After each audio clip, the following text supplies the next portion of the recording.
We stand at a defining moment for the Southeast Asian automotive landscape. Thailand's journey toward a new energy vehicle future is at a critical juncture. It is a story of rapid, almost breathless build-out, yet it is simultaneously a story of deep fragmentation. To put it simply, the hard infrastructure, the steel and silicon of charging stations, is expanding ahead of immediate demand, but the soft infrastructure, the digital and policy layers, lags significantly behind. As we look at the horizon, OF 2030, we see a nation with aggressive macro-level ambitions facing increasingly visible micro-level constraints. Today, I will outline 5 core findings that define this transition, explore the structural reshaping of the market, and address the silent ceiling that could halt this progress: the power grid itself. Section 1. The Great Infrastructure Gap. Let us begin with the scale of the challenge. As of December 2024, Thailand possessed 11,467 charging connectors nationwide. On paper, a vehicle-to-charger ratio of 12.3 to 1 seems manageable. However, when measured against the government's target of 69,000 connectors by 2030, we realize that we have an 83% gap to bridge in just 6 years. This will require a sustained annual growth rate exceeding 30%. The current landscape is a 3-pillar structure dominated by PTT, Energy Absolute, and the Provincial Electricity Authority. Together, they hold nearly 60% of the market. Yet the remaining 40% is splintered among more than 40 smaller operators. For the average driver, this means a digital exhaustion carrying 5 to 7 different applications just to navigate a single road trip. Furthermore, we are dealing with a technical Tower of Babel, where CCS2 and GB/T standards coexist but do not communication, creating a fragmented experience for the end user. Section 2. The Rise of Chinese Dominance. This fragmentation is intensified by the speed at which Chinese brands have captured the market. In 2024, while the overall passenger vehicle market in Thailand plummeted by 26.2% due to tightening credit, battery electric vehicles maintained a 20% market penetration. Chinese manufacturers now command a staggering 85% of the total BEV segment. BYD alone holds 40.4% of the market, followed by MG at 20.6%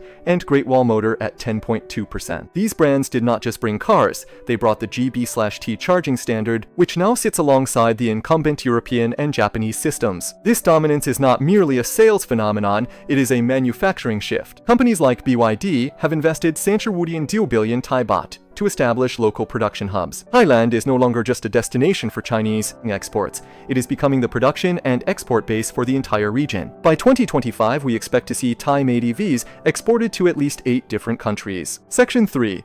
The fragile foundation, energy and power. However, beneath this gleaming surface lies a structurally fragile power system. Currently, natural gas accounts for 68% of Thailand's electricity generation. With domestic gas fields depleting, the nation's dependence on imported liquefied natural gas is projected to rise to 60% by 2035. This makes the cost of driving an EV in Thailand highly sensitive to the volatility of global energy markets. More concerning is the grid's physical capacity. Our reserve margin has already slipped to 25.8%. Our research indicates that unmanaged fast charging during peak evening hours could overload residential transformers by as much as 140%. Without a massive leap in grid intelligence, the very act of charging our green future could darken our homes. Section 4. The user experience and economics. From the perspective of the Thai consumer, the pain points are clear. Beyond app fragmentation, 23% of user complaints center on hardware faults caused by high heat and humidity, while 19% involve internal combustion engine vehicles blocking charging bays. Yet, the transition continues because the economics are undeniable.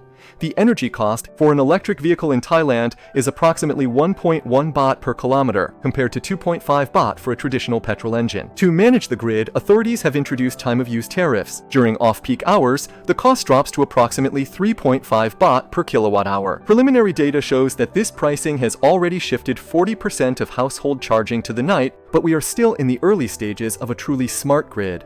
Section 5. Looking toward 2030s. We look toward the end of the decade. What should we expect? First, we anticipate intense operator consolidation. Many small operators will likely exit or be absorbed as maintenance costs rise. The government must take this opportunity to mandate a unified charging standard, likely pushing CCS2 as the public fast charging baseline, while ensuring compatibility for the massive fleet of Chinese-made vehicles. Second, the greening of the EV will be a slow process. While the Power Development Plan aims for 51% renewable energy by 2037, for the next 5 years, most EVs in Thailand will still be powered by fossil fuels. Finally, we must address long-tail risks. By 2031, Thailand will face over 38,000 tons of retired EV batteries, yet there is currently no comprehensive legal framework for recycling. Additionally, we face a desperate shortage of certified technicians, with only 2,800 specialists nationwide. Conclusion: a hub in the making. In conclusion, Thailand's transition is both an inspiration and a cautionary tale. We have successfully attracted global investment and reshaped our industrial base. We are on the path to becoming a Southeast Asian EV hub, but to reach that destination, we must move beyond the hard build-out. We must solve digital fragmentation, shore up our fragile power grid, and build a circular economy for batteries and repairs. The 30 at 30 target is within reach, but only if we treat the power grid not as a background utility, but as the primary engine of our automotive future. Thank you.